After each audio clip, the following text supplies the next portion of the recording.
علی سرور نقوی صاحب, now the question is very simple. ہمیں پتہ ہے کہ مارشل لاء شاید ان ایکسیپٹیبل ہے, اور اگر ایسی کوئی سچویشن ہوتی ہے تو وہ سینکشنز لگ سکتی ہیں, بہت کچھ ہو سکتا ہے, I am not getting into that. لیکن اگر ایک نیوکلیئر کنٹری میں ٹوٹل اسٹیٹ آف انریسٹ ہو جائے اور ایک انارکی والی سچویشن ہو رہی ہو ڈیو ٹو اکنامک کنڈیشنز اور وٹ ایور, اس میں اگر ایمرجنسی لگتی ہے تو کیا کوئی انٹرنیشنل ری ایکشنز ایکسپیکٹڈ ہوتے ہیں ایسی سیناریو میں؟ جی ہاں, میں نے تو 2 مرتبہ بلکہ 3 مرتبہ میں نے دیکھا ہے مارشل لاء لگتے اور اسٹیبلش گورنمنٹ کو اوور ٹرن ہوتے.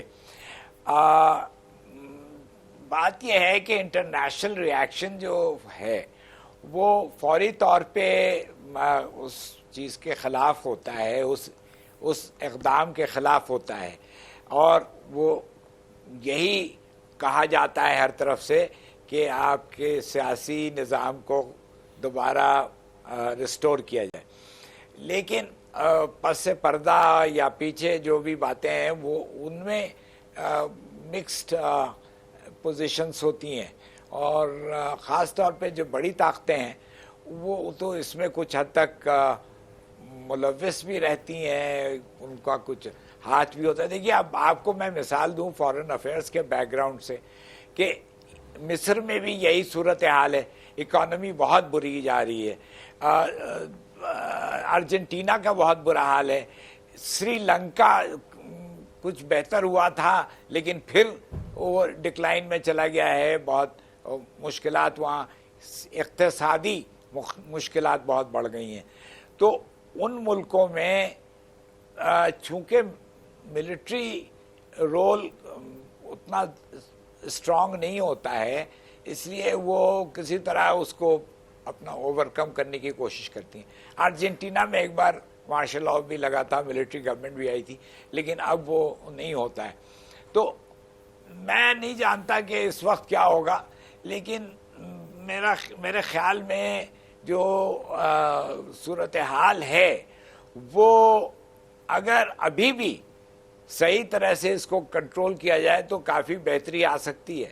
یہ بجلی کی جو کرائسس ہے, اس میں مفت بجلی جو ہے جتنے جگہ دی جا رہی ہیں, حکومت میں باہر ایم این ایز کو یہ سب روک دی جائیں فوراً کے فوراً as an emergency steps can be taken by the government it self.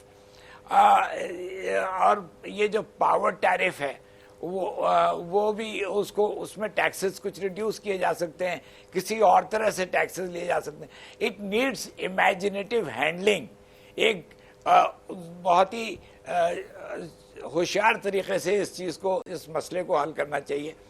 تو میرا خیال ہے اس کے ساتھ آپ کی ملٹری اسٹیبلشمنٹ بھی ساتھ جائے گی اور حالات بہتر ہو سکتے ہیں. لیکن یہ بہت بڑا ایف ہے, یہ بہت بڑا ایک علی سرور صاحب, وابڈا نے کام کرنا چھوڑ دیا احتجاجاً, تو ہم کیا کریں گے؟ ہاں تو وہ آپ ان کو اسینشل سروسز ایکٹ کے تحت ان کو آپ فورس کریں گے کہ وہ کام کریں, اور اس کے لیے وہ تو 5.5 لاکھ ملازمین ہیں وابڈا کے, ہم پی آئی اے کے 16,000 ملازمین کو اسینشل سروسز ایکٹ سے تائب نہیں کر سکے.